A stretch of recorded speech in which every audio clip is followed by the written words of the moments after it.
Hello everyone, I welcome you all to my channel Info for All. Today is the second part of the series that I've started on clauses, and today I am going to tell you about the adjectival clause. In the previous lecture I had told you about the noun clause. As I've told you that subordinate clause have the three main types. Three types: noun clause, adjectival clause, and adverbial clause. So I've already told you about the noun clause, and now I'm going to tell you about the adjectival clause. As we all know that adjective describes a noun or pronoun and gives more information about it. In other words, adjective defines a noun or pronoun, and without adjective, sentence remains incomplete. So let's try to understand adjectival clauses with the help of these examples. But let me also tell you that sometimes adjectival clauses are also called relative clauses. These are the two different names for the same thing. So another thing that I would like to tell you is that relative clauses or adjectival clauses mainly begin with the words which, who, whom, whose, that, when, and where, in which these five words are the relative pronouns and these are the subordinating conjunctions. So this is the list, and it is a very good idea to memorize it. So let's see that in this example, let's see where are our clauses. Okay, I is the subject, like is the verb, so it is a subject and verb combination, so it is a clause.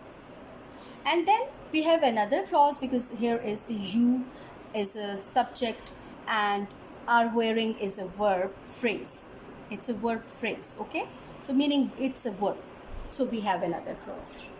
So as we have already mentioned that a relative or adjective, that the clause, adjectival clause mainly begins with the trigger words, these trigger words. So we see that of course we have this clause, that is relative clause or the adjectival clause, because here is the trigger word.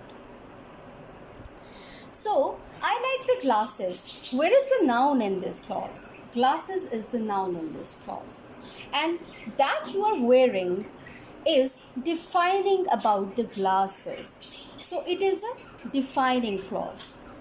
Later on, I will also tell you that it has the adjectival or relative clause are divided into two types: essential and non-essential clauses. So I will later on also tell you about it. So glasses is the noun, and we can see that you are wearing is defining about the glasses. So it is defining a noun. So it is called an adjectival clause. Let's take a look into another example. The mobile which I bought is very good. So we see. So let's take another. We were taking another example. So we will just separate the main clause from the subordinate clause. And mobile is very good.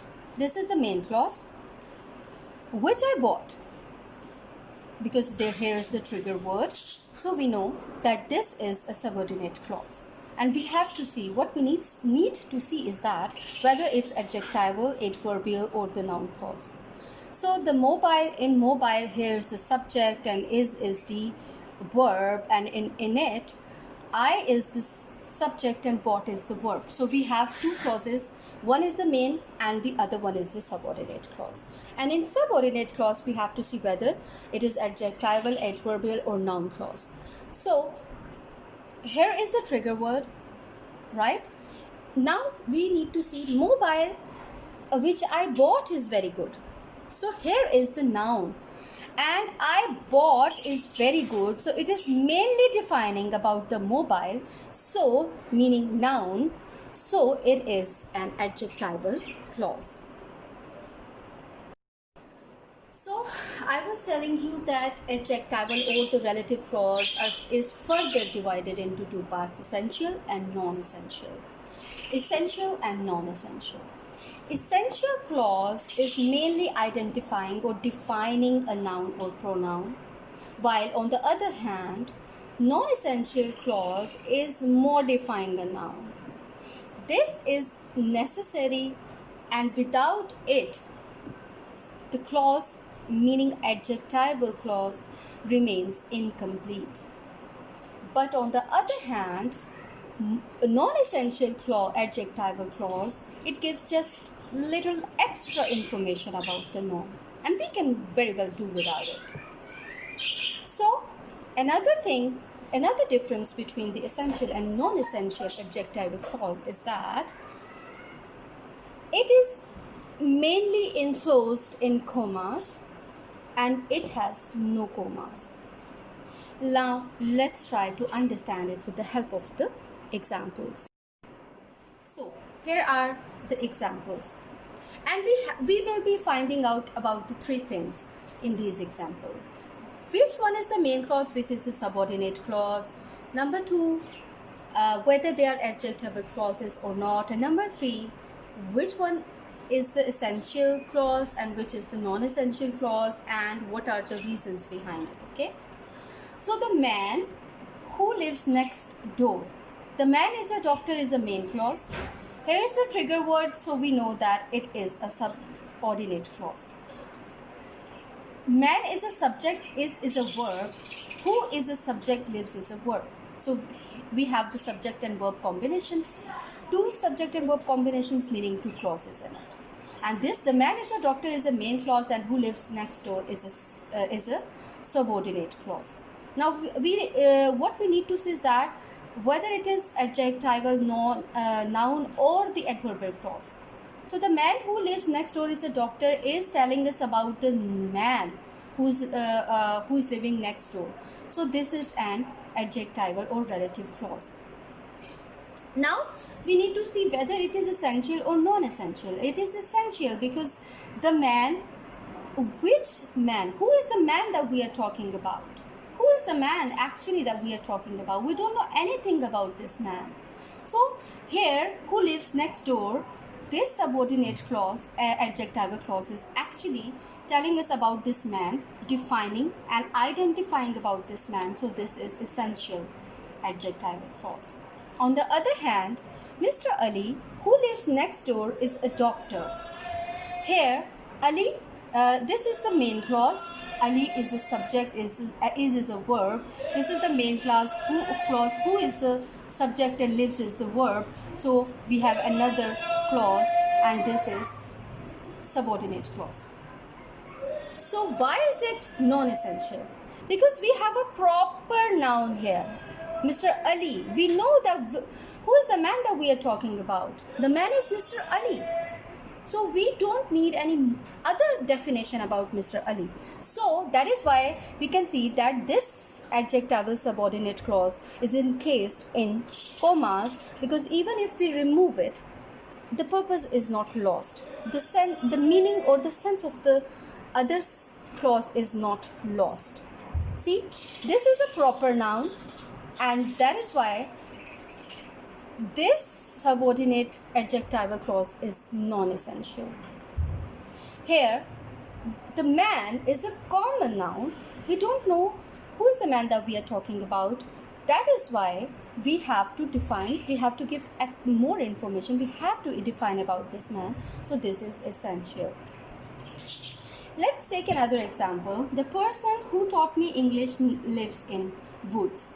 The person lives in woods is the main clause, and this is the subordinate clause.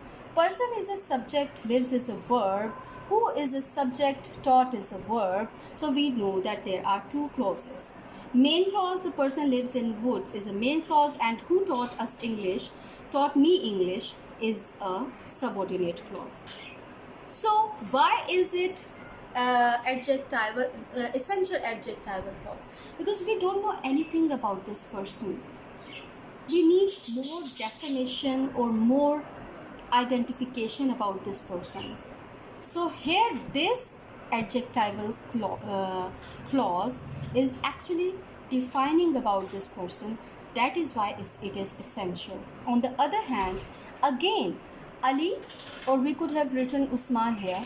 Usman, who is a good friend of mine, lives in Qatar. Here is the main clause and here is the subordinate clause.